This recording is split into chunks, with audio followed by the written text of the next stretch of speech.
Maybe I earned a lot of money when I was 18 years old, but at 22 years old, I had no more money. Sorry my language. But this is fucking difficult. What's going on, everybody? Welcome to episode 63 of Lobbing Scorchers. This is Ari Lilienwall. I got producer Noah here with me. And Noah, we've got the best dub pod of the season today, I think. This was the most unexpected, but also the most MLS dub pod we will ever and may ever see in our entire lives, to be honest. That's right, folks. We have an incredible dub pod for you this evening. We're recording this on Monday evening as the Seattle Sounders took on the Columbus Crew at lower.com field, and a highly comedic and entertaining series of events unfolded. I've never seen anything like this game before, and I frankly don't think we're ever going to see this again. This is a novel event. You could follow this league for another 100 years, and you will probably never see this. So it's going to be a great show. By the time the game was all said and done, the Crew had a fullback in goal. No, a center back. They had a center back in goal. Albert Rusnak had a hat trick. The Sounders had 4 goals, and Wilfried Nancy was about as mad as I've ever seen an MLS coach. Everyone knows that we love a blazing hot coach presser on this show, and we got a great one. I will tell you what, I got sent that audio last night, and I said to myself, this needs to be posted immediately. Yes. So I transcribed it, and I tweeted it out, and nuked my mentions, but I mean, I had to. It was worth it. Was it worth it? Was it worth it? As a proponent of blazing hot MLS coach press conferences, this was right up my alley. And there was actually 2 in MLS last night, believe it or not. Caleb Porter of the New England Revolution gave one that was arguably hotter. I didn't think that I would get one MLS coach press conference as hot as Wilfried Nancy's all season, and I got 2 in the same night. So just feeling blessed, really excited to record about it. We're going to break down everything that happened in our game review. We got our agenda check to hit. We're going to talk, we're going to get to your questions that you all sent. And there was a couple other games around MLS last night. And we're going to hit very briefly some U.S. men's national team punditry. That's right, yes, the fraud squad, the U.S. men's national fraud squad was back in action. We're not going to give them too much time because they did not really do much to merit it, but we are going to talk about their friendly versus Canada. So yeah, it's going to be a great show. I think this might be our best ever show, man. I really just can't wait. For me personally, regardless of how this sounds, this could be the worst audio you ever hear. For me personally, this is it. This is it. This is sort of like our magnum opus, I think, this game. I feel like this game was designed for Lobbing Scorchers content. Correct. I couldn't believe what I was watching as I was watching it. And then you threw the presser on top of it. It was just unreal scenes. So yeah, we're going to dive into our game review shortly. But before we do that, I wanted to let you know that Lobbing Scorchers is a part of the Sounder at Heart podcast network. If you want to get the best independent Seattle soccer coverage, consider supporting us by going to sounderatheart.com/LS. That's sounderatheart.com/LS. Scroll down to subscribe and support to get 30 days completely free. Every sign up through our link helps support and grow this show. No, I kind of liked it when you did the names on the last one. You want to hit? Should I go for it again? Well, see, I wasn't even prepared, but don't you worry. See, the reason I did that is because I wasn't prepared either. So I got it saved right here. You got that bookmarked. I had it bookmarked, Ari. I'm prepared because when the call comes, I'm there to answer. As always, yeah, we really appreciate all our subs. Love you guys. Noah, rattle off the list. Our list is getting extra long. We are at 30 right now, so let's start it off here with Kenneth Wade, Joey Pasquinelli, David McCoy, Owen Mason, Daniel Pavado, Samuel Fout, Ian Mitchell, Christopher Smith, Norm Bontier, Thomas Martin, Greg Hoker, Chris Maley, Andy Hill, Mike Lentini, Norm Bontier, David Rodriguez, CJ and Miles Marinakis. My nephews. There we go. Mark Ottinger, Zach Heckman, David Pope, Brian Morton, Clara Berger, Robert Singh, Tyler Nakatsu, Steve Hudson, Choska, Patrick Sexton, Aryemar, John Hatmaker, Imani Bach, and Justin Walker. Folks, who will be 31? What's a famous 31? I don't know. I was just trying to think of that. I don't know if there is one, but either way, the drive to 31 subs, we just need one of you out there to go to sounderatheart.com/LS, subscribe under our link, and that helps us out so much, and we love all you guys who have already done so. And also, as always, if you are listening to this and you haven't done so yet, please subscribe to the Lobbing Scorchers YouTube. We're doing pretty well on there still. We're on the drive to 550 subs. We hit 500 before our last show. So help us on the drive to 550.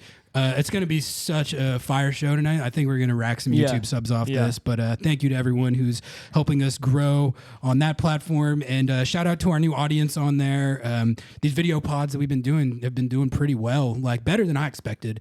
And For sure. We appreciate you guys also drop it in the comments section, even though it's a lot of the time to cook us. That's fine. We're here for it. Yeah, we're here for it. In fact, I think we're going to address a disgruntled comment. There's a couple, it seems like every episode there's a couple disgruntled commenters. But sure.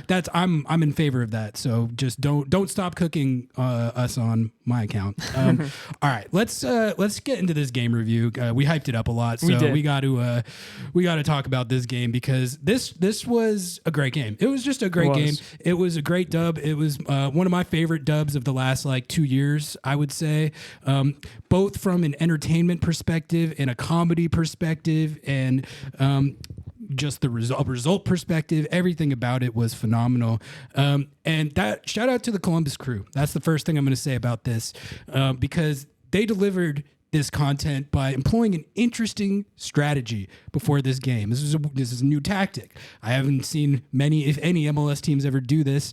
On their game day squad, they did not have a number 2 goalkeeper. They went into this game with just one goalkeeper, Abraham Romero. Who? Yeah, so you might be thinking to yourself, you might be wondering, Ari, why would an MLS team go into a game with no backup goalkeeper on their squad? Yeah, great question. Great question. And there was a whole story behind that, as it turned out. I wasn't even aware that this was as hot button an issue, but Wilfried Nancy said afterwards he's been just seething about this all week, which makes it even funnier how it panned out, because I'm sure regardless of the reasoning, they went into the game thinking, whatever, we're just going to get through this one game with Romero in goal. And as long as he doesn't get a red card or injured, we'll be fine. And Abraham Romero, shout out to him too. Thank you for the bit, brother. Oh my God. So we should start this. I think this is going to be it. Our first inductee to the Lobbing Scorchers Hall of Fame. He's a Hall of Famer. He is a Hall of Famer for what he did in this game. I don't know why he did it, but anyway, we're gonna get to that. So it really popped off right before halftime, and it was 0-0 up until that point. But it's I kind of got lost in the shuffle. But I was actually really enjoying the game before everything hit the fan. I thought it was the teams were competing at a high level. I thought Seattle was actually playing pretty well as the road team in this scenario. It was pretty evenly matched, which, that's honestly not good for Seattle in the sense that they were playing a very undermanned Columbus team. We talked about it on the preview show. They didn't have Cucho. They didn't have Patrick Schulte or Hagen, who's their normal backup goalkeeper. They were both on international duty. And then Evan Bush, their third goalkeeper, also was injured. So that's why they had Abraham Romero in goal. Cucho was with Colombia. Morea, their really good fullback, was out. They had 5 or 6 guys out because of international duty or absences. So Seattle... they were missing a few starters too, but I would say Seattle's lineup was in theory stronger than Columbus, which gave us a glimmer of optimism that they could take a result in this game. But I think up until the red card, it was just a pretty good, evenly matched competitive game. That's how I saw it. Did you have anything on the first half other than that? Honestly, no. I thought that it was a pretty even game. I thought it was going to be a Columbus will troll a 0-0 draw, be happy, or poach a 1-0 or something. It looked like Seattle was going to do their XG merchant thing. Yep. Yeah. But at the point that the red card happened, I actually felt decently good about Seattle's chance of getting a result in the game. I thought they were playing pretty well, but no one had scored yet. And then I thought the chance where he got the red card on was so actually Seattle really should have had a goal before this all even went down. Yeah. Rothrock found Jordan for a wide open look way earlier in the first half. And it's one with the form that Jordan's been in lately. I would expect him to finish. And he just missed it. But that really could have and should have been a goal. So Seattle arguably like should have been in the lead by the time this red card happened. But let's break down the sequence on the red card. This was the first hot button event to occur in this game. All right, so I think the first thing to understand here is that Abraham Romero, he had one job in this scenario.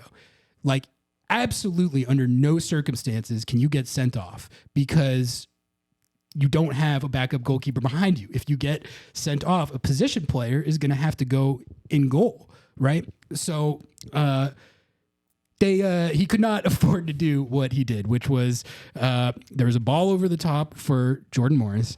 Jordan Morris runs onto it. He gets behind the defense, and Abraham Romero. It was an epic run. Yeah, he flies in from off screen, and you could just see the collision course getting charted, and he just absolutely takes Jordan out.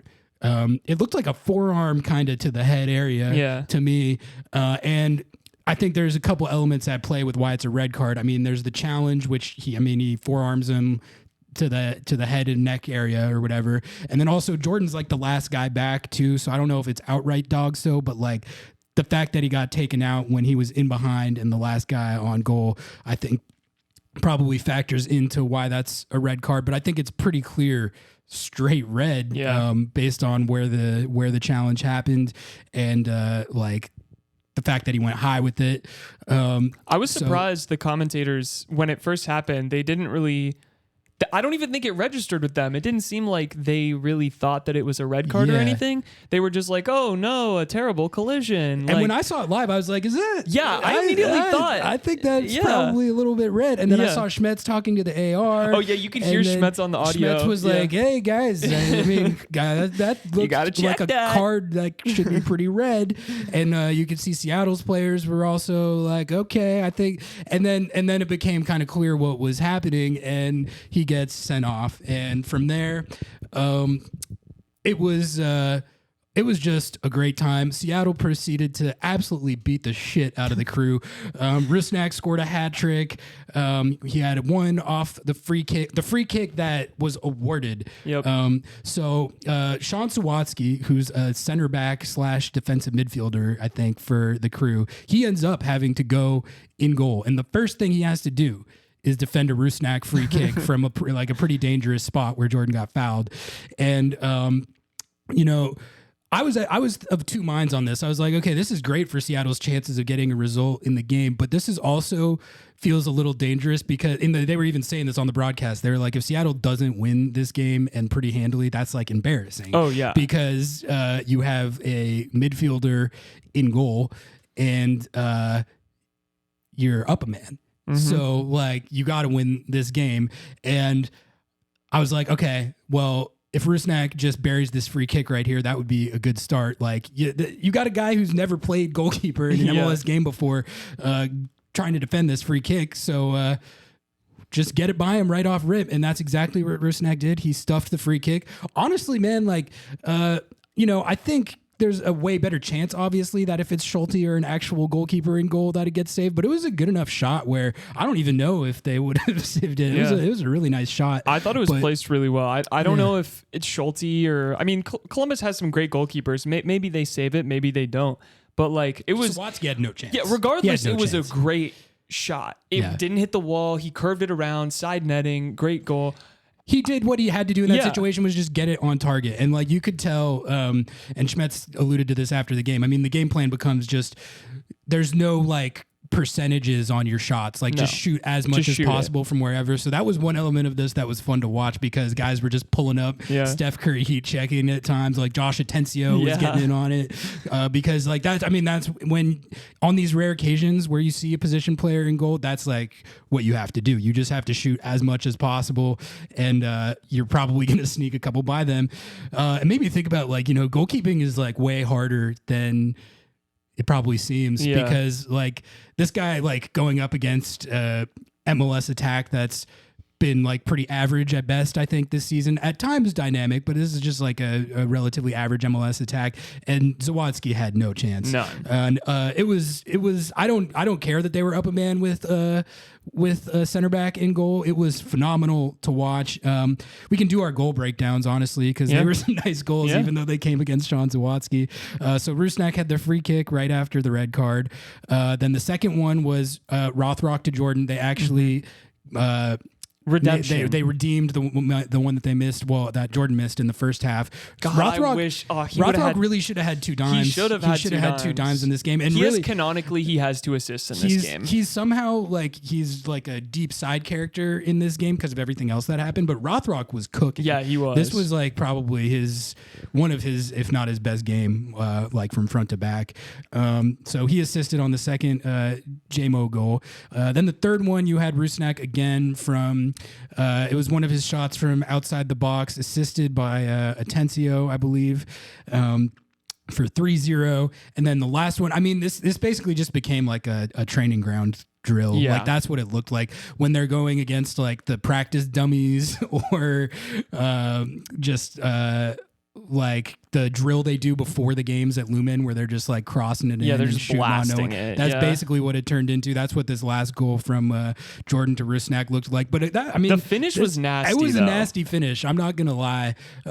He the way he like turned. He like lasered it off the outside of his foot. It was like and nasty. I think Jordan's assist was outside of the foot too. So I mean, well taken goal. Obviously, had a center back in goal, but it was still like it was just so funny to watch because of what happened with the red card and everything. Wilfried Nancy after the game gave his press conference, and like I said, I got sent that audio. And should we just play our favorite parts right here? Yeah, we'll just laser this in right now.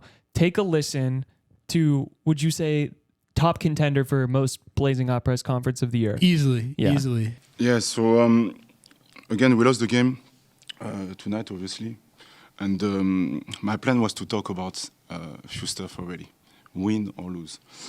I'm going to try to be coherent because this is not for me. Yes, we lost today. Obviously, I'm not happy with that. But I'm not happy also about the lack of understanding of a clear situations. So I'm going to explain myself. After tonight's game, we are at 39 matches played. We were mandated to have 3 goalkeepers on the team sheet for CCC. This is what we did. We had to use a call-up for a friendly game against Aston Villa. So why I'm not happy before the game? All the week it's happened, I was not happy about that. Because there is a rule, as you know, we can use only 4 times, 4 call-ups, 1 player from the reserve team who has a contract.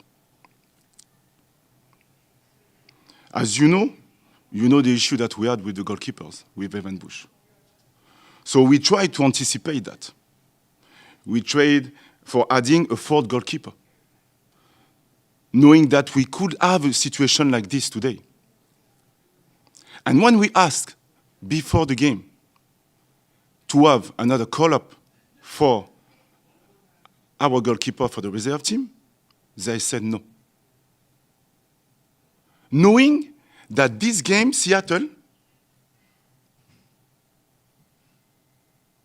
we were supposed to play this game in March, around March. So for me, yes, we lost.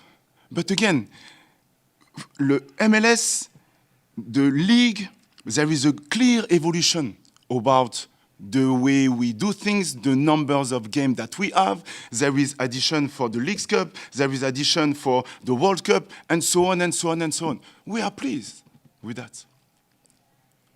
All year, when you ask me the question about how many games you're going to be tired, we have a lot of games and so on, I never complained. Because I said, we won. So this is the reward of the fact that we won. So we have games, and we are pleased with that. We are proud of that. But I cannot understand when there is a lack of coherence with a simple rules that why we don't use a call-up when we do the friendly game, the preseason game. We played Aston Villa, so Stas and Cole, we called them, they played 0 minutes. And we use all the 8 call-ups total for them. So what is the point? I'm not asking to ban the call-ups. I'm asking to add more call-ups. Because we have more games. This is impossible to think like that. For me, this is a lack of, I'm losing a bit my words in English, but this is not, this is, comment on dit malhonnêteté? This is dishonest. So we just ask to add a call-up because of the situation that I told you. We said no. They said no. But we use a call-up for the friendly game, and we are a club to develop players. So what is the message? Knowing that I can talk because we have a young team, and we are able to win with a young team, and we are able to do good things with the academy.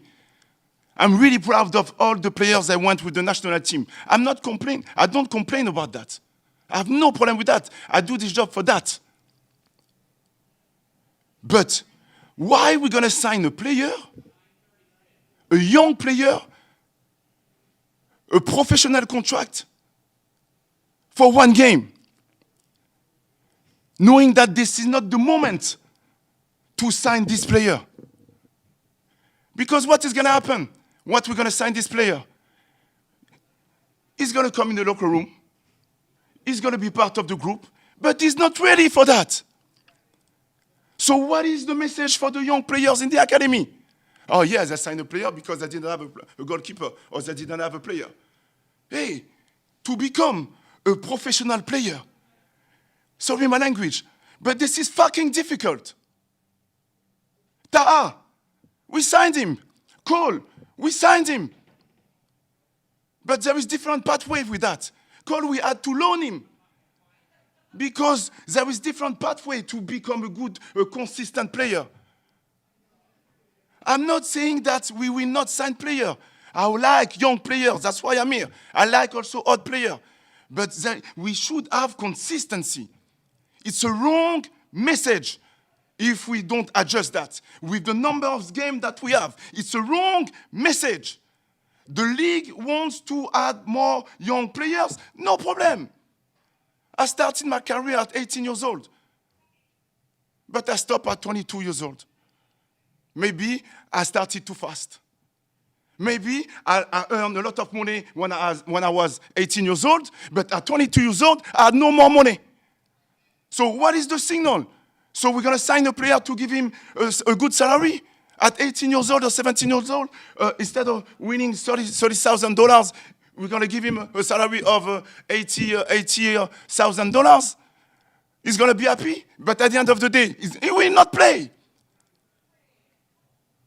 There is different pathway for few players. So, le CBA, they have to understand that. And I'm not upset because we lost the game. I was upset already before the game, all week, because this is not coherent. So yeah, that was Wilfried Nancy. I mean, he cooked. Yeah, he cooked. He absolutely cooked there. But let's talk about our reactions to this press conference. This is what I'm excited for because there is a lot of...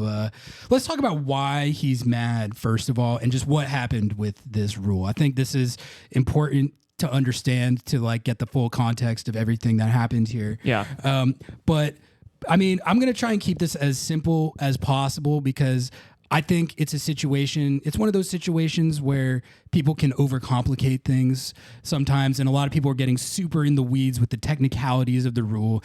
And Jeremiah cooked. Jeremiah cooked hard because like when Jeremiah feels like that there's an erroneous point being made and he wants to disprove it, like he will go 2K words on your ass. And that's exactly what he did on Sounder at Heart. Go read that for the breakdown of the minutia of it, because like I can't really explain it any better than he did. Just even the headline, roster mismanagement led to the Crew having no backup goalkeeper. Right, Banger. exactly. That's a banger. And also it goes against what a lot of the conventional wisdom in the narrative. You know, everyone in this situation likes to be like, Wilfried Nancy was speaking truth to power and sticking it to the man, and the league is like screwing Columbus over and all that. And Jeremiah just systematically took apart all of those arguments. So the national pundits were definitely carrying water for the Crew. Yeah, I mean, okay. So, but like I said, I'm gonna keep my kind of take on this right now, like as base level and simple as I possibly can. And basically, well, you are an MLS shill. We gotta, exactly. But like, okay, so what happened was there is this rule. It's like basically a hardship rule where when you're playing over an international break and you already have like an injury and guys that are absent, you can call players up from your like reserve side and take that spot for like one game and then send them back down. And the thing is, you have an allotted amount of times that you can do that in a given season. And we're going to talk about why that rule is in place, but there is a reason behind why that is a rule. And the Crew used up all of their allotted times that they could do a call-up like this. And why they did that is subject to debate. I don't know if they did not like understand the rule, or if they didn't know the limit, or they thought, like Wilfried Nancy was saying, that they use call-ups for the friendly against Aston Villa. There was ways that they could have gotten around that, and they didn't do it. And on top of that, like even with the reality that they used up all their allotted call-ups, they could have gotten a number 2 goalkeeper on the roster for this game through multiple other means, which Jeremiah breaks down in his article. But there was like a way to do this where they could have, even with the call-up thing and having used all of them up, they could have gotten the backup goalkeeper on the game day squad for this game for not a lot of money. And I don't think like all that much effort, but I think what it seems to me, like reading between the lines as an outsider, that what happened here was that Wilfried Nancy was really upset about the rule, and he decided that I'm just not going to call up the backup goalkeeper for this game because I'm mad about what the league is doing right now. And we're going to get through it because I'm going to tell my goalkeeper to just don't get a red card. Yeah. And also, like, it's the Sounders. Yeah, it's the Sounders. What are the real, we're at home. What are the real odds that the goalkeeper is going to get injured? That, you don't see that all that often. It could happen. And if it does, we'll deal with it. But well, you already have the PR narrative right there too. So exactly. Like you can fall back on it if you do lose the game and that happens, and you can use it to soapbox for your thing about the rule. Yeah. So I think that's what happened here. Yeah. But Sean Zawatsky, he did what he could. He did what he could. He was competing out there, but he really, like I said, he really had no chance. But I don't know. Let's talk about like Wilfried Nancy's points of contention here, because like this could have been prevented easily. This could have been easily prevented. Easily. Am I taking crazy pills? No, I don't think you're taking crazy pills. I think that it's very clear that there was a calculation made, right? There always is with coaching. They were either going to spend the money to sign a free agent goalkeeper, which they could have done for no more than $10,000, or they could have rode this one out with one goalkeeper, soapbox it, and complain because the thing that they hitched their wagon to, which was this short-term loan deal, was the only thing that they really thought to do, which they already knew they were not guaranteed to get this approved or not. So it's 100% on Columbus. And I totally understand the frustration from Columbus fans as well. Like, if I'm the Columbus Crew and I'm a fan and I'm sitting there, I'm like, we really lost this game because our goalkeeper was a defender, yeah, that sucks. And you lose the best part. They're basically out of the Shield contention now. Right. So yeah. like they were playing for like to stay in the Shield race with Inter Miami. Yeah, so I think with all of that together, as a fan, totally understand if you're mad. If you're Wilfried Nancy, you should be embarrassed. You fumbled the Shield because of your own mismanagement and because you either wanted to make a point or because you just didn't care enough to try different options. They could have signed someone in the hours before the match, made him be available for the game day roster, sat his ass on the bench, or even started him for one game, and you're good. You're good to go. But they didn't want to do that. They went with the narrative. And then the entirety of MLS, social media, Twitter, Reddit, everything was on the Cruz side, which is incredibly dumb. And I'm sure that you'll elaborate. I mean, they knew what the situation was, and it's your own fault. And then I think we should talk about the reason why this rule is in place, which is it's part of the CBA. Yeah. That was negotiated by the players union and the league. And the goal of it is to try and like protect the players from situations where the call-up rule gets abused, right? You can have situations where players are getting called up repeatedly. And I think they want to make it so there's a point where you just have to give them an MLS contract if they're getting called up on these like hardship situations. Which all had the time. happened in the past. Which, that it's a thing that did happen. And like, every team is subject to that in the exact same way. Now, Columbus, Wilfried Nancy's point of contention was that like they've had so many games this year between Champions League, which they made it to the final of, Leagues Cup, which they made to the final of and won, and to go along with their league season, they've had a ton of games, and he claims that they had to use all these call-ups to accommodate like the other games and the fixture congestion that they had. But the thing is, if you read Jeremiah's article, there's no like evidence for that at all that I can see. There was situations where they used call-ups where they really did not have to. Like the Aston Villa friendly. Why would you use one there? You don't need to do that. There's other ways. Like you have to like know the rule and like employ a way to get the other goalkeeper on your squad without having to use the call-up. Also, he was saying that they had to have 3 for the Champions League games. Which is not true. Which is not, like, if anyone they can had to be find 3 that rule, rostered, but the reality was that's not the case. And even the Houston Dynamo only had 2 on their 32-man roster. You had to have 3 on the 32-man roster, but the game day roster, which is what those call-ups count for, you only need to have 2. Yeah, so I don't... It's again, like...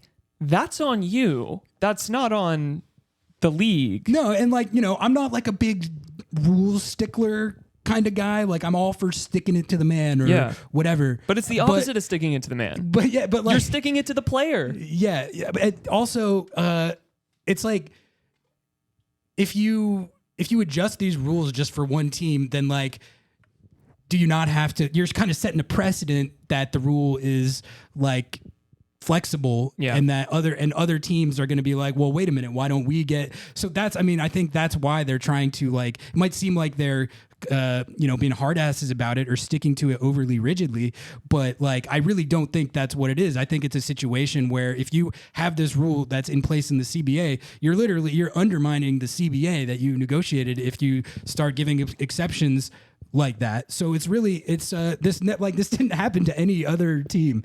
This is the only team that I've ever seen this happen to, and they're not the first team to have fixture congestion with Champions League and Leagues Cup either. Yeah, and it didn't happen to anyone else. So, like I said, man, it's your own fault. Well, it's just incredibly dumb too, because you are essentially making an argument that the rule where you shouldn't be able to call up a player on a $10,000 salary, playing him like he's an $80,000 minimum player. That's stupid. Like if the league minimum now is like what, 81, 82,000 a year. The league minimum in Next Pro, I think you can just go by game check. So it's like the idea that you could essentially skirt around roster rules and restrictions by just pumping your Next Pro team and then just doing these small call-ups. That's dumb. That's dumb. And these rules are in place for a reason, to protect the players so they're not getting, abused. And I thought it was even funnier because he's like, well, why would I sign a goalkeeper he's young. Not ready. They're not ready. Then why would you bring him up to play for the first team 4 times? 4 call-ups, right? 4 different call-ups. You brought him up. What's the difference? What's the difference? Yeah, it's a good the question. Short-term loan versus that, what's the difference? I wanted to talk about some of the discourse in the aftermath of this because Crew fans were like way more mad. So they were salty. way saltier about it than I was even expecting. You know, if this happens to my team, like I would honestly be irritated with the club first and foremost, but I would be like, you know what? I mean, we kind of got owned on that one. We owned ourselves on that one. Our coach owned our own team. That's tough. On to the next one. I mean, Columbus is an MLS Cup contender this year. It does. I do understand what you were saying. Like it's, it sucks that this happened to them like in the middle of the Shield race. But you know, that's like I said, that's like your own fault. But like, there's a lot of talking points going on. There's a clash between Crew Twitter and Sounders Twitter that I kind of just took in from the sidelines. But there's a few points that I wanted to bring up. And you know, if there's any Crew fans out there, go ahead and cook in the comments. It's fine. Go for it. Go for it. But okay, so there was at least one take, potentially more, of like the sentiment that Seattle, like, oh, Seattle, you should be super proud of bamming on a backup or on not even a backup, on a center some back, random dude in goal. Like there's this like notion that Seattle was like flexing on the dub or like overly proud of it, which I don't really think is the case at all. You know, I mean, speaking for myself, but I think most people from the Seattle perspective of this would tell you that I don't think anyone's more or less proud of this dub than any other dub. It's more from the comedic value of the fact that like Columbus is a much better team than Seattle this year, and they're in the Shield race. And they literally what Columbus did in this situation is they just took the 3 points that were up for grabs in this game and gift wrapped them and just handed them to Seattle. So I think most people in Seattle are just like, okay, I mean, we'll take those 3 points if you don't want them, I guess. There was more takes that were like the Crew, like, you know, Seattle is just about this like regular season dub. The Crew are about trophies. Oh, that was so funny. I mean, that maybe like I think they're used to being able to say that, and it like it hits like they can hit that with LAFC or FC Cincinnati even, like, which is their biggest rival. Like I think that's their talking point for FC Cincinnati fans. Seattle, I mean, that doesn't hurt us. No, like they kept bringing up 2020, and I was like, guys, I legitimately don't know what you're talking about. Well, there was not an MLS Cup MLS played. Cup in 2020. It didn't happen that year, so I don't know. I don't know what they're talking about with that either. But like either way, I mean, I'll take Seattle's trophy haul over the last few years over Columbus's. I'll take it over literally anybody because it has CCL in it. Yeah. So like that just doesn't really make a lot of sense. I mean, you can, if you want to go with the talking point that it's like past glory and Seattle is mid now, which was another talking point that got brought up.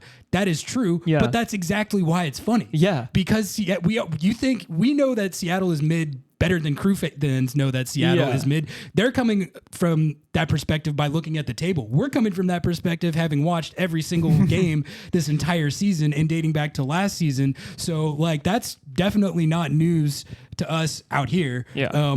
But like that's the reason why Columbus actually had a chance of taking points in this game if their goalie hadn't gotten a really stupid red card and their coach and organization that had the foresight to like not use all their call-ups so they could have had a backup goalkeeper for this game, which they didn't. So like I really frankly don't understand what like the whole point of contention there is. Like I said, I mean, I think from the Seattle perspective, it's just like your opponent screwed themselves over and gave you like the easiest 3 points of all time, which is hilarious in a situation where like Seattle had a stronger lineup out there than Columbus did, and Columbus was still playing him pretty much straight up. I thought they could have actually gotten at least a point in this game if they hadn't done that. And this is another point that I forgot to mention. I don't know, I'm going off here, but like it's another point that I forgot to mention, which is that like the none of this is an issue if he doesn't get that dumbass red card. Yes, exactly. Thank you. Thank you.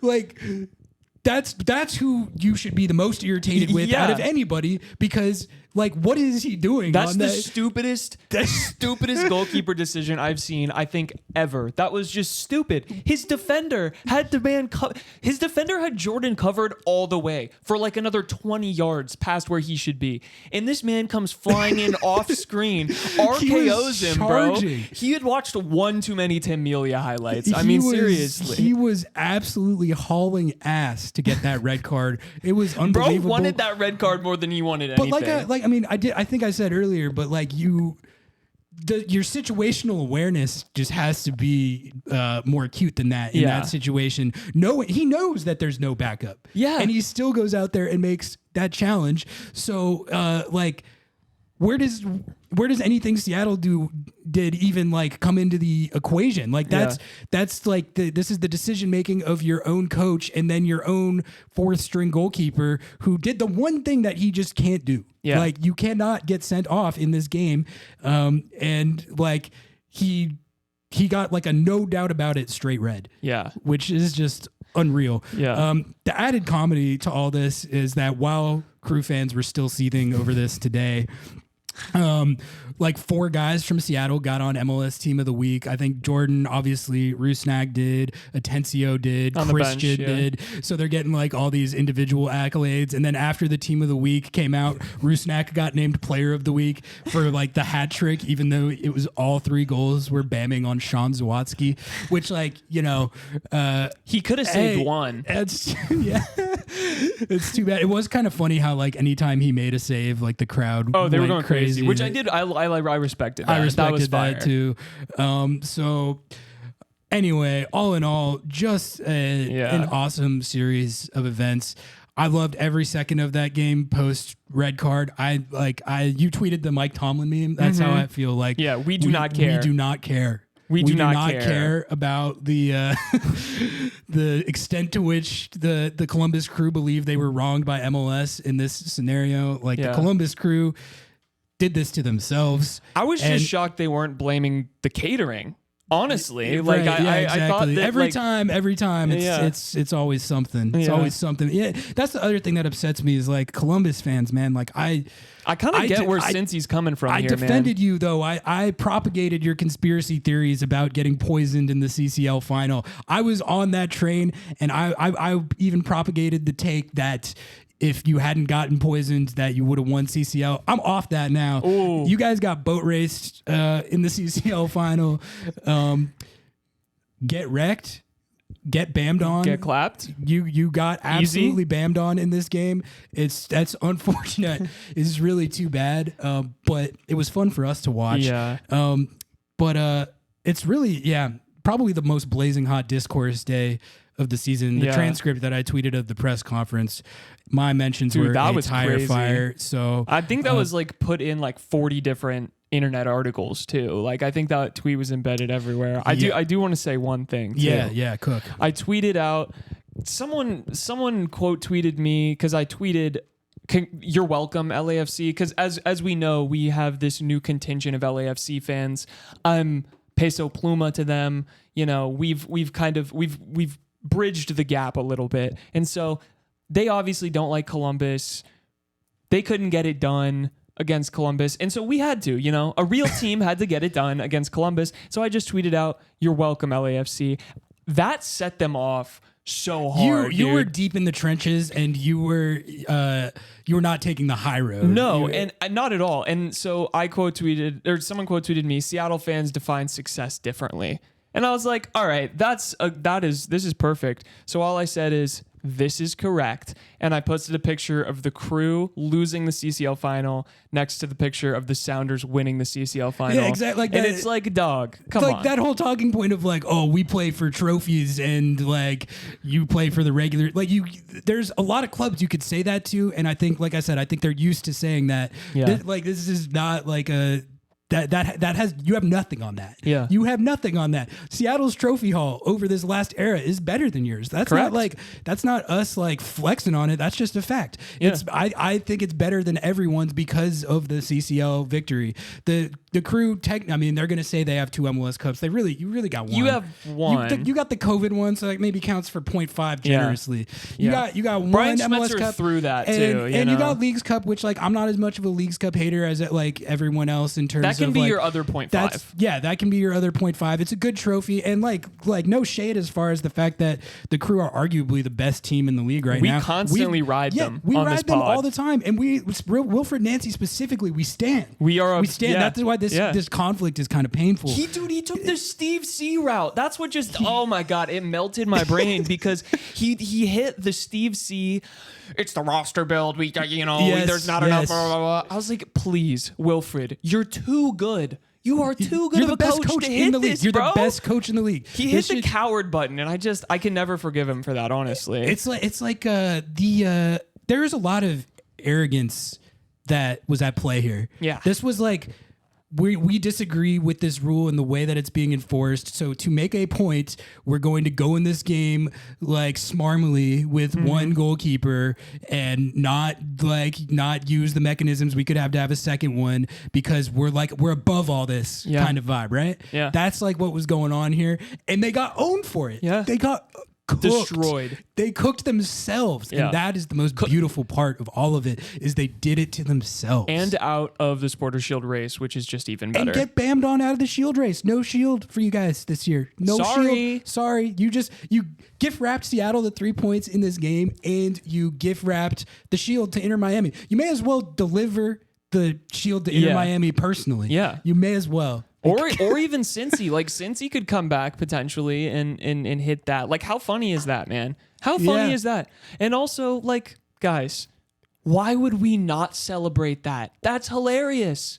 I think Columbus fans just don't understand how glorious it is being on the other side of it. Yeah. Like honestly, if they were in our position, they would definitely. Exactly. Yeah. Like if the roles were reversed, I would like to think that I would look at it more rationally than their fans. I think we would look at the roster stuff more rationally. Us, not everyone online. No, exactly. Like I think the Seattle fan base as a whole, it would probably be just like exact role reversals. But like Columbus fans, I'm telling you, like.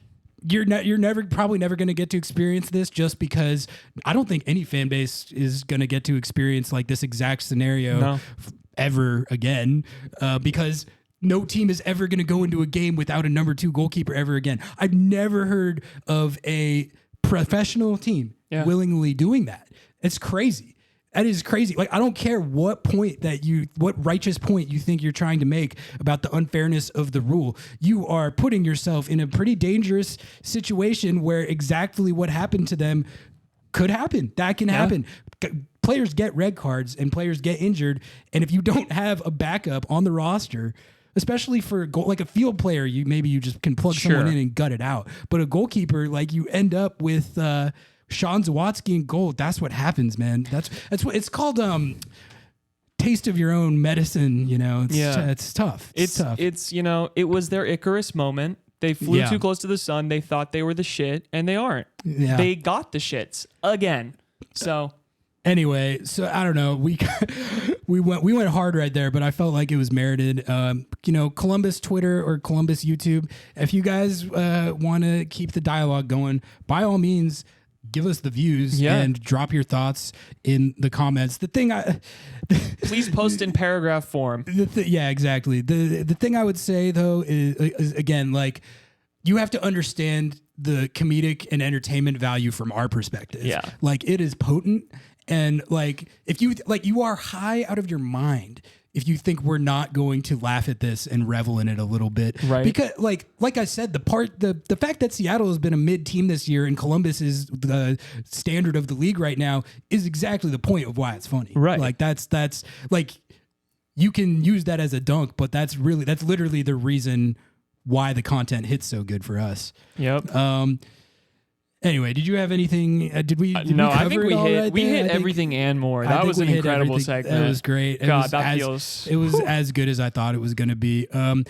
One thing I wanted to let you know, Noah, is that this was actually a hot game for the anti-Rusnak brigade. Because I did see this. So you would think it's counterintuitive to think that a game where he scores a hat trick that they would be out and about. And honestly, I think I've come to like this sort of good understanding with the anti-Rusnak brigade where they disagree with how I rate the player, but like we have good rapport ultimately over it. But they were actually out in full force because it was sort of like a lob over the plate for their narrative of like, see, he cooks when it's like bot squad.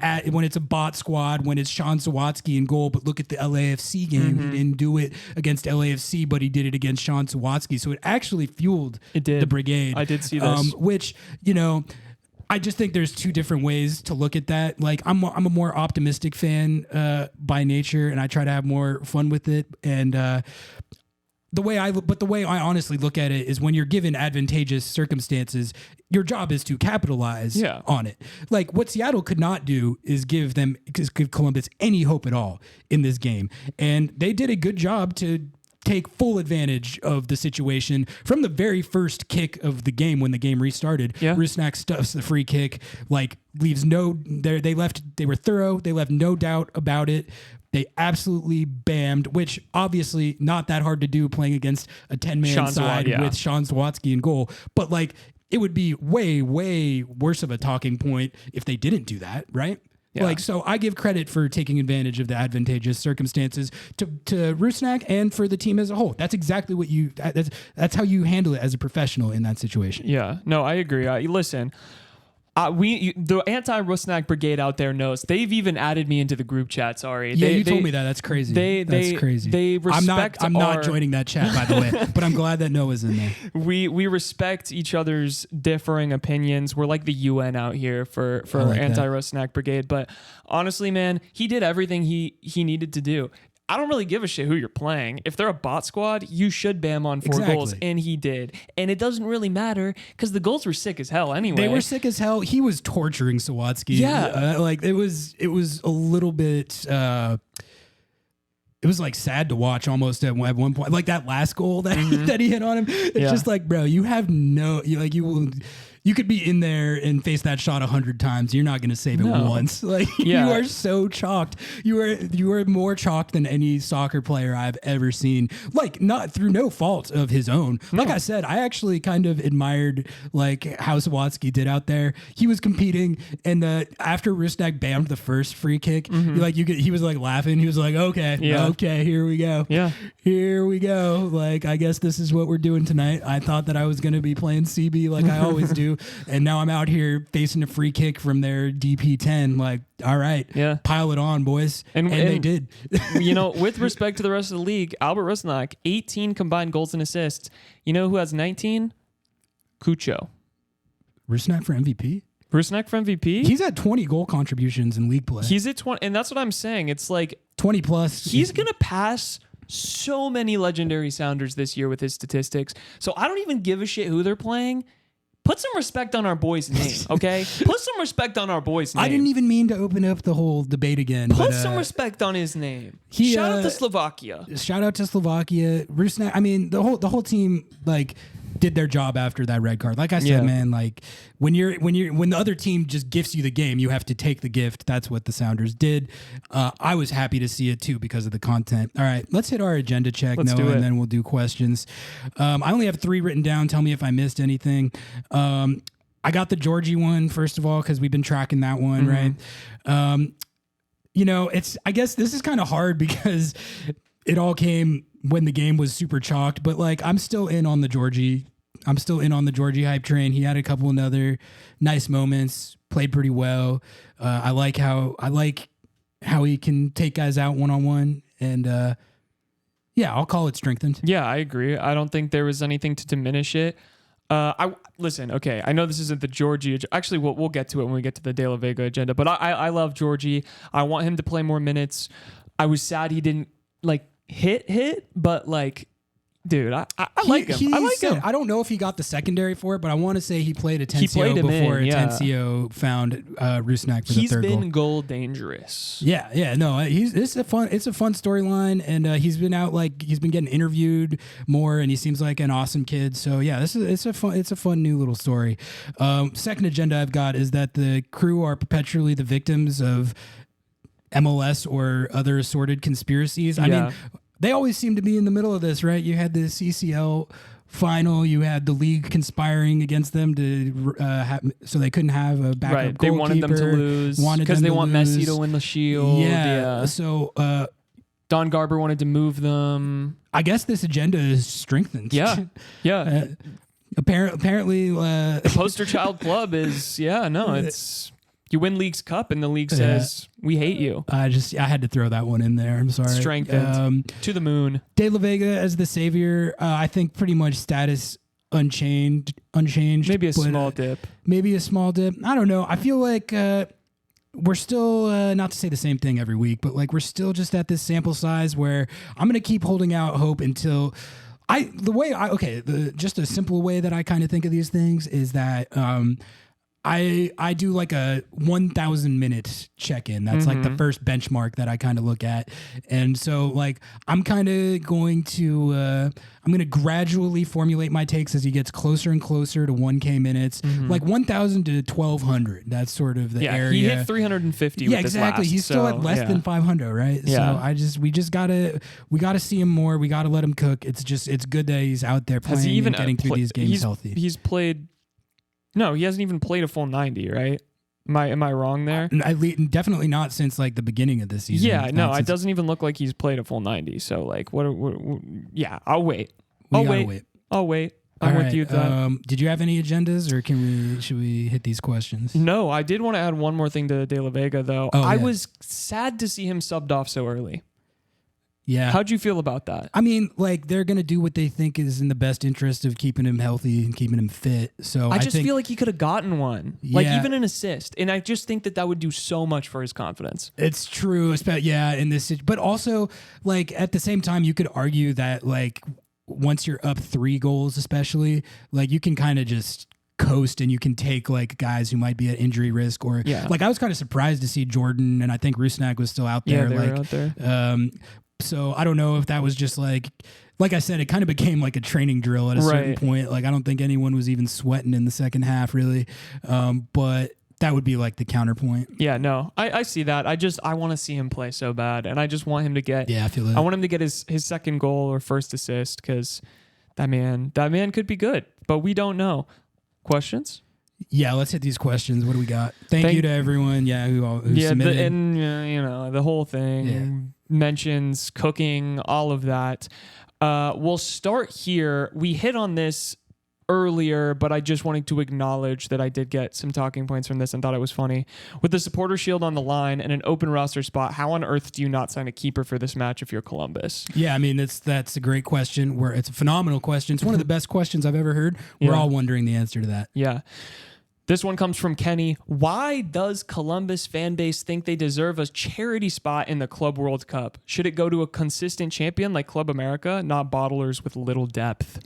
Is Columbus in the Club World Cup, or is he saying that they think they deserve it? There's one more spot that MLS, I believe, I think MLS gets to choose who's going to be in that spot, and they haven't announced who or how. Okay, and Seattle's already it's the host spot. Seattle's already in famously as the team that the MLS club that's actually won Champions League. Yeah, I don't know, but like I kind of okay. Here's my take on that. They should get the spot because they're gonna go and lose, and there's gonna be some conspiracy that comes out about why they lost, and I'm down for more of that content. They wouldn't let them play in Ohio, and so therefore the FIFA hates them and.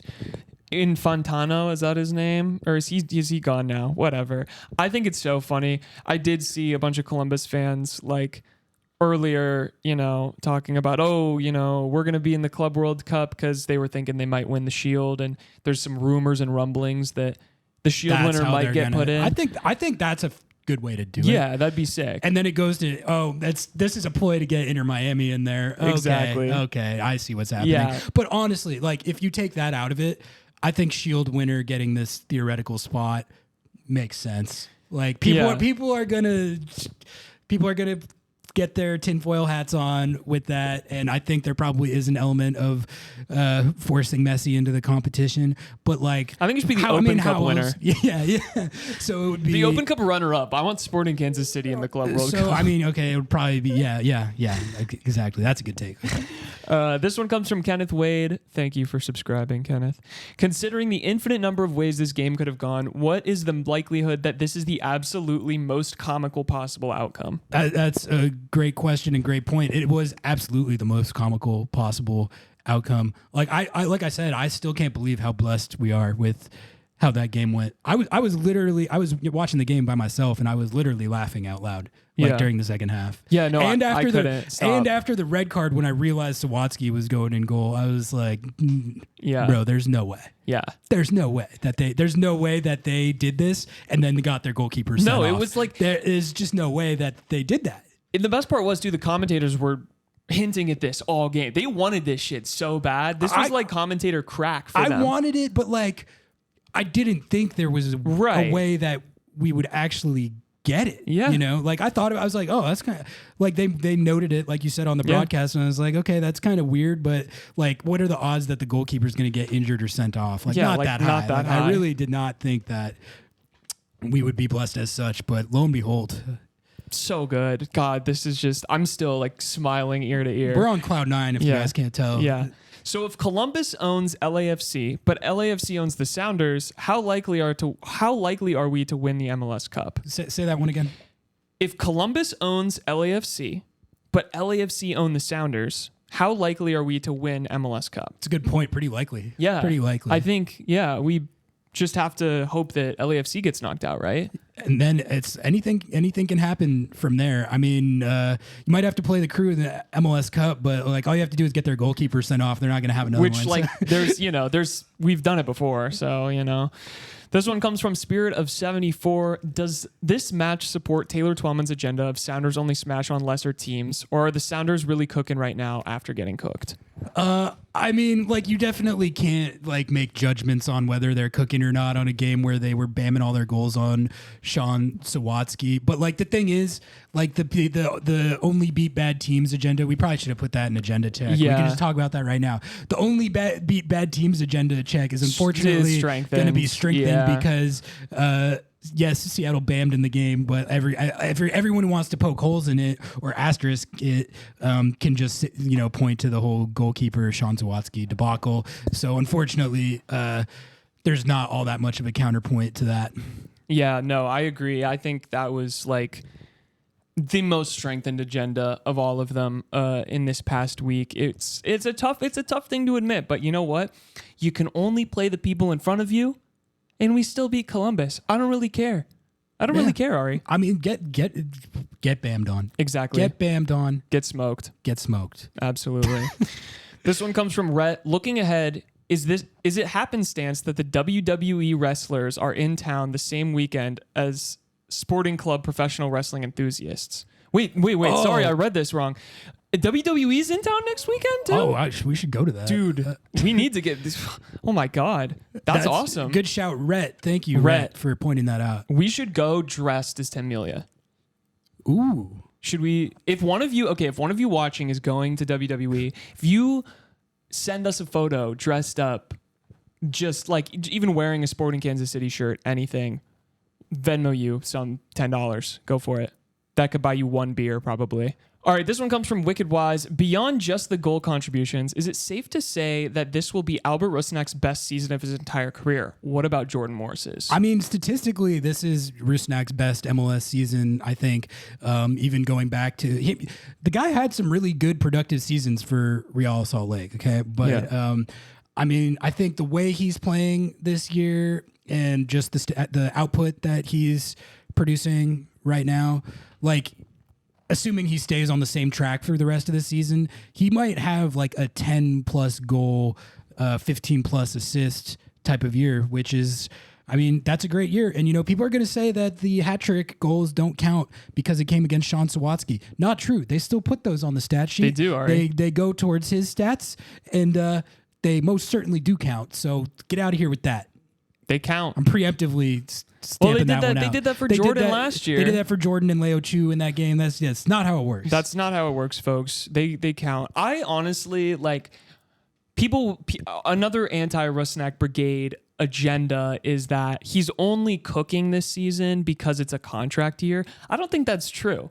I think that he's finally settled into the position that he's playing and has a really good connection with Jordan Morris. And I think Jordan Morris has a really good connection with Albert Rusnak. And I think also, I thought Roldan Christian played great in this game as well. So Christian and Atencio. I wanted to shout him Atencio out. as well. Atencio Yeah, had a good game. So I think honestly, at the end of the day, this will be it already is Jordan Morris's statistical best season of his career. Correct? Did he pass his goals? No, I don't. He had 12 goals as a rookie. He's on 11 right now. But if you add in the Open Cup goal and he scored a few in Leagues Cup, like he is cruising across all comps. So But their numbers across all comps are both excellent. Like you can just look at the stats.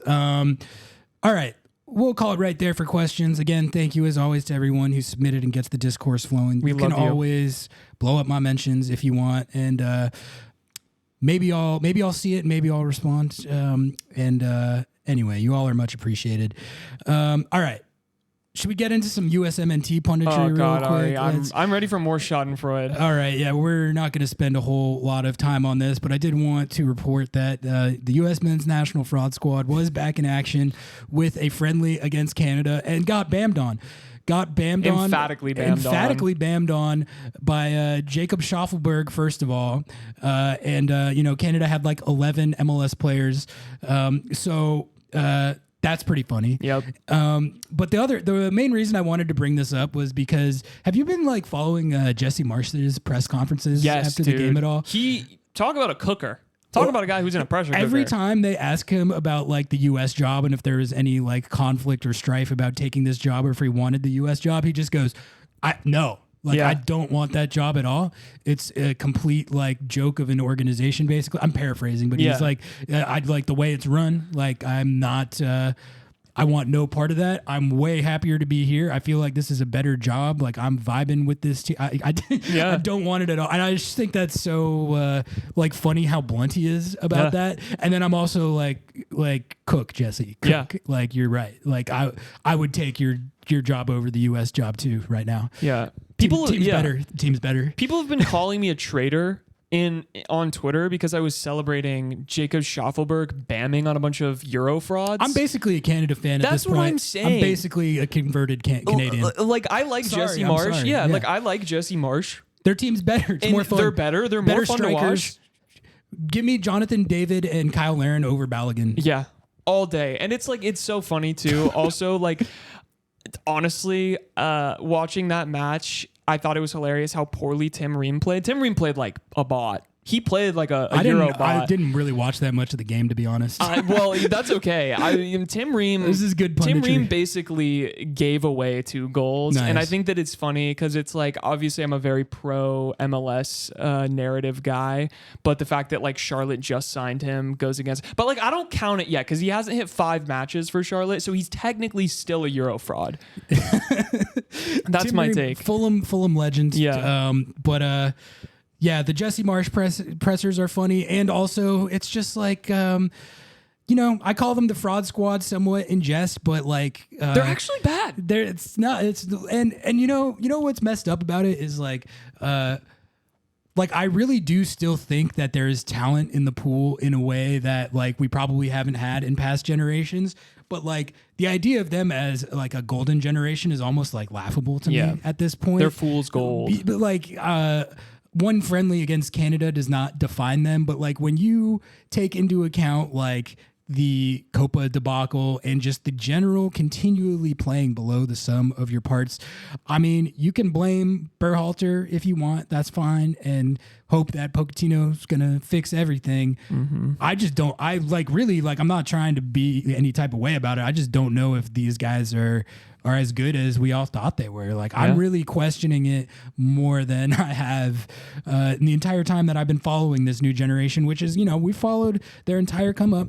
And I was a big, like, when they were dominating Nations League, I was as much of a proponent as their upside as anybody. Balogun made you find God. Yeah, exactly. We literally did a whole episode where I talk about how he made me find God, and it's really, for me, it's honestly unfortunate how much it's deteriorated, and that's why I joke about it, like, to cope. Yeah, no, So- I agree. And honestly, like, now that I've always despised the USMNT fan base just because of sorry folks, I'm gonna cook here. Just because they're annoying and dumb, and like the national team is so incredibly like weird. I don't understand how you could like be a fan of only the national team.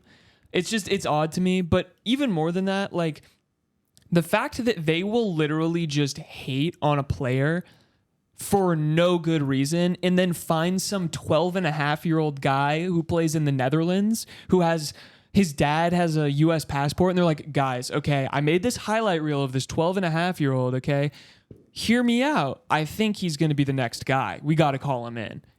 And then they're like, oh, Jordan Morris having the season of his life. If he ever touches the field, I will commit a crime. Yeah, well, the bots are their own type of interesting little subculture that they've got going on there.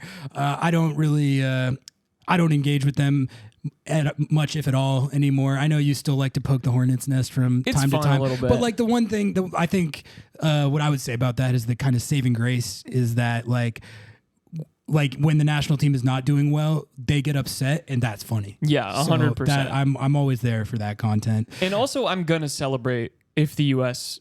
do well. Yes, I am shameless. We get to I have it no both shame. ways. We're gonna have Correct. our cake and eat it too in that way. Correct. I agree. There's really not much to talk about with other results around MLS. Seattle was definitely like the main character last night. Like Yeah. that whole game, they were the stars of the show. Houston and LAFC and Vancouver Dallas both were 0-0 draws, and DC beat Chicago. Benteke took the Golden Boot lead, I think. But I'm not That even would be gonna, so good, dude. if he wins it Yeah, for if this he like wins- mid-ass DC side. Yeah, that would be great. Yeah. But like, I'm not even going to do winners and losers because there just wasn't like a lot going on. And really, we won. We did win. We won. Like, not, and I don't mean the Sounders. I mean us personally. specifically. Yeah. Personally. Yeah. Ari and Noah, winners section. We won. We're the winners for Matchday 31. I wanted to talk about Caleb Porter's blazing hot presser. I don't know if you saw it or I retweeted the transcript. Yeah. It was incredible. So Caleb Porter, honestly, man, it was about as hot, if not hotter, than Wilfried Nancy's, which, like I said, to have two of these in the same night was unbelievable. He was mad because New England tied St. Louis City 2-2, and there was a penalty kick call that Caleb Porter should have gotten. He thought that New England should have had a penalty kick. And he called the ref a coward. He said the ref is a coward, which is I just think that's funny because that's like what we call people as like you coward. We call him as a bit. If you And use the lingo, like that's objectively funny. Exactly. But he wasn't lingoing. He was like the ref is legitimately a coward for not awarding us this penalty kick call, which I looked at the call and like I think there's like a solid argument that it's a penalty. But he had one point that bothered me actually, which is that he said, because we didn't get that penalty, it took 2 points from us. Like we would have won if that penalty. You don't know that you would have made the penalty. Yeah. He's presupposing you. I get it. Like it's a high percentage chance that they would have made it, but like you don't know what would have happened, or like if you score. I don't actually know at what point in the game it was, but if you score a goal to go ahead, that changes what happens for the butterfly effect, man. Right. That changes what happens the rest of the entire game, and you can't presuppose what would happen. So like it's always. Whenever people presuppose stuff like that, I always mentally note it. I'm like, that's not you. Yeah. You don't know what would happen. Well, it's that classic like cowardice from a coach where I love Caleb Porter because he will do anything but take responsibility Right. or just like be like, we didn't play good enough. He Like, loves doing the He's like, actually, replayed MLS scheduled this game when the barometric pressure was too high, and therefore the ball didn't float in the right way in the air. And actually, because of the trackers on the back of my players, the 5G, they all got headaches. It's like he cooks. He likes doing the if a Caleb Porter team takes an L, he likes doing the we had the greatest performance of all time. We might be the greatest team of all time, but we got unlucky today. But if we keep playing like that, we're gonna win not just the Shield this year, but 5 Shields in a row. Yeah, we're winning Club World Cup. Yeah, but anyway, we should do a. Like, I think at the end of the year we'll do a end of season awards. I think we should create a trophy for best Blazing Hot press conference, and we'll make sure that it gets to the coach. We will mail it out. I like that. Usually Peter Vermees is the one who delivers this content. There's a few others out there that, Schmetz's was pretty hot after the last LAFC Oh, yeah, game. that one was good, too. He would actually be a nominee for that one. Yeah. But honestly, none of it holds a candle to these back-to-back ones from Wilfried Nancy, Caleb Porter. Go look them both up. I can't recommend it enough. Yeah. All right, let's preview this Sporting Kansas City game. The Sounders are back in action at Lumen Field on Sunday. The Club of Professional Wrestling Enthusiasts is in town. I'll give you the scouting point report on Sporting Kansas City. It's always tough playing Sporting Kansas City because you never know what they're going to do out there. They might hit you with the rock bottom. They might hit you with the full Nelson, suplex, whatever it may be. I mean, anything can happen in a game where Seattle and Sporting Kansas City get together. So, I'm being told that the entire Sporting Kansas City roster will be at WWE Friday Night SmackDown Friday at Climate Pledge Arena. They probably will. Yeah, their fans might be too.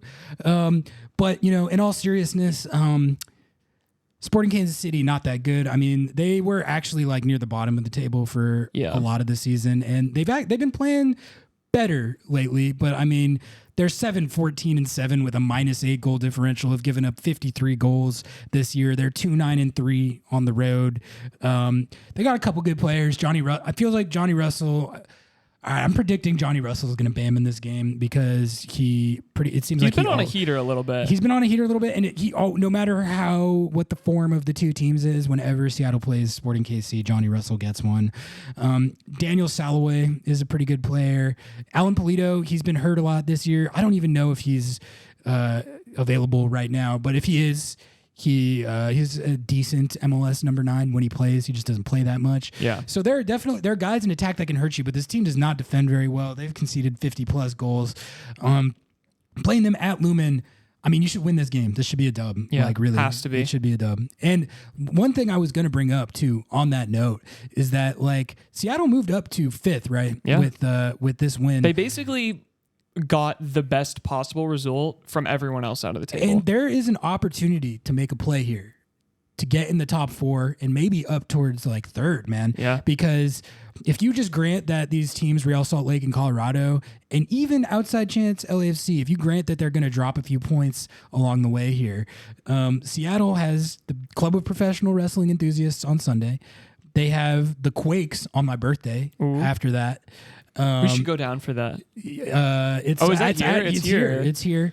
And then I'm pulling up the schedule Houston right now. on the 28th. Houston at also Vancouver, at Lumen. Yep. So, but Sporting KC, San Jose, and Houston all at home.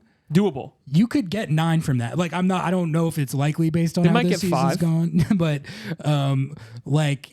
if you play up to your full potential and ability, those are all winnable games is my only point. So there is an opportunity presented to make a serious play and get up the table here. And so let's see if they can take advantage of that. I hope so.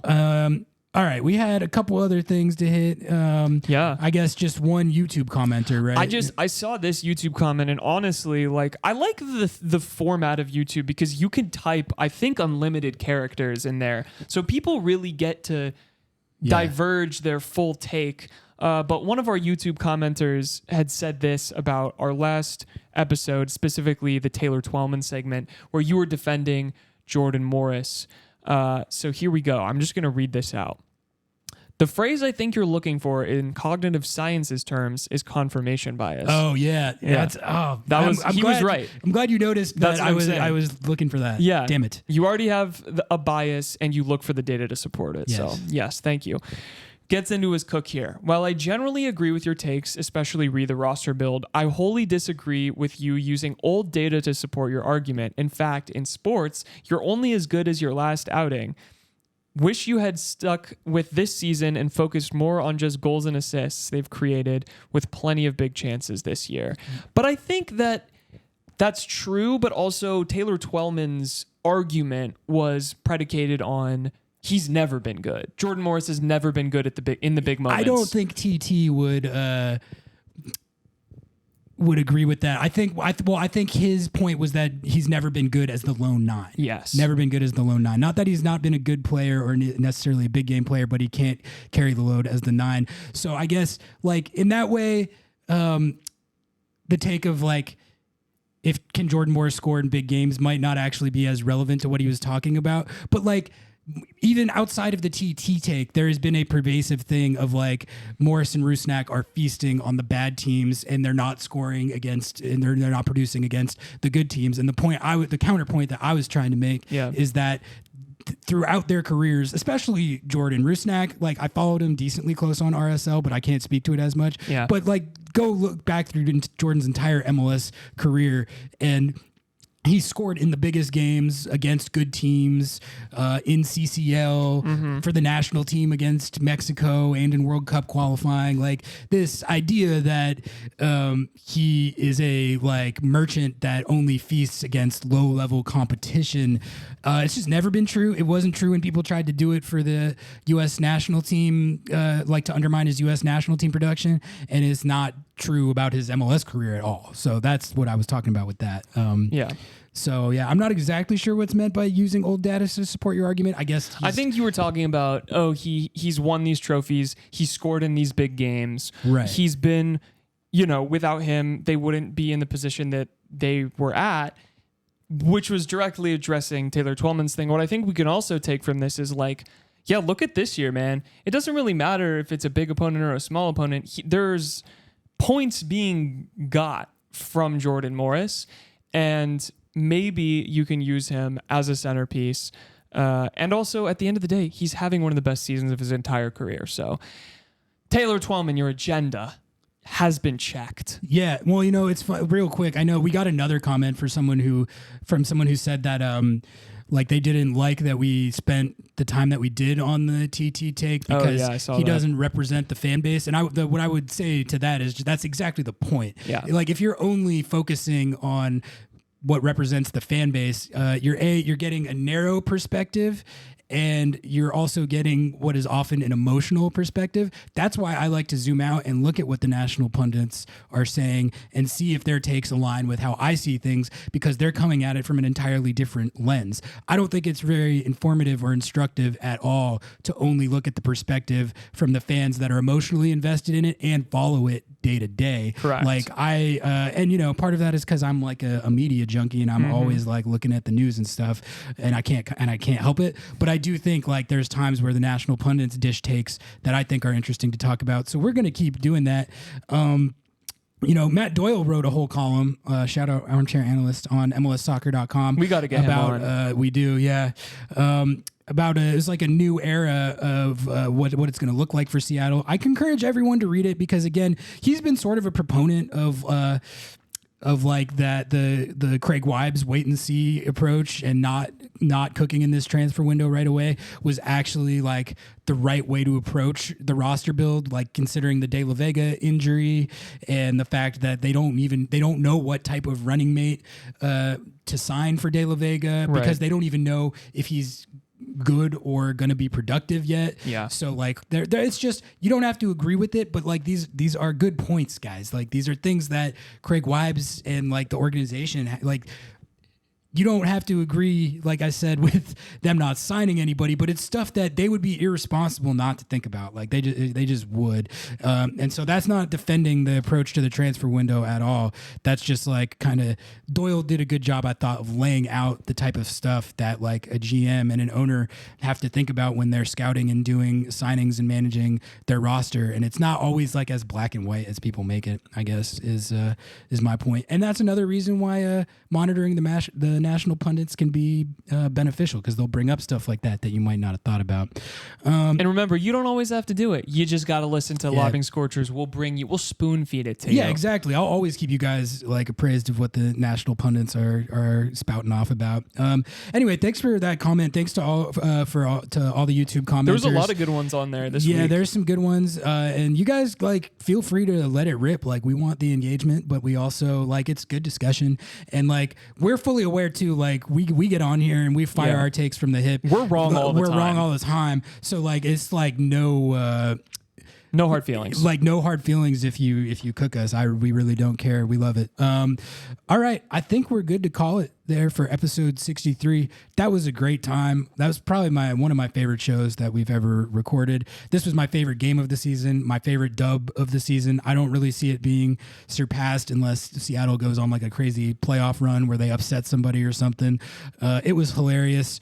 The Sounders beat the best team in the league with a center back in goal, and I loved every second of it. Yeah, no, top 5 Sounders moments for me of the last couple years, at least. For sure. No, it's in the top. It's in the top 5 for me now. It's officially, a historic dub. Like it's just for me personally. I'm not saying that every Sounders fan is going to feel the same. For me personally, God, that was so good. Not because of the significance of the points or anything, like just because of the content. Exactly. Yeah, like that's really what we're concerned about. Exactly. Here. All right. We'll call it right there. Thank you so much, as always, to everyone tuning in to the podcast and our new audience on YouTube. Like, comment, rate, subscribe, write us a review. Share with Wilfried Nancy. To the YouTube. Share with Wilfried Nancy. Share with the Columbus Crew fan base. I'm sure they're going to be popping off in the comments. We will see you next time on episode 64. Until then, we out. Peace. This episode of Lobbing Scorchers is sponsored by Full Pull Wines, a Seattle-based seller. Not only are they a local company, but they've been supporting independent Seattle soccer media since 2011 and are run by Sounders fans. They offer the best boutique wines in the world to members of their mailing list, with special focus on their home, the Pacific Northwest. Their model is simple. 1, they email compelling offers. 2, you request bottles that sound appealing. 3, your wine arrives at their Soto warehouse and is ready for pickup or shipping. Their Soto tasting room is also open to the public. If you're interested in joining their mailing list or learning more about them, visit fullpullwines.com.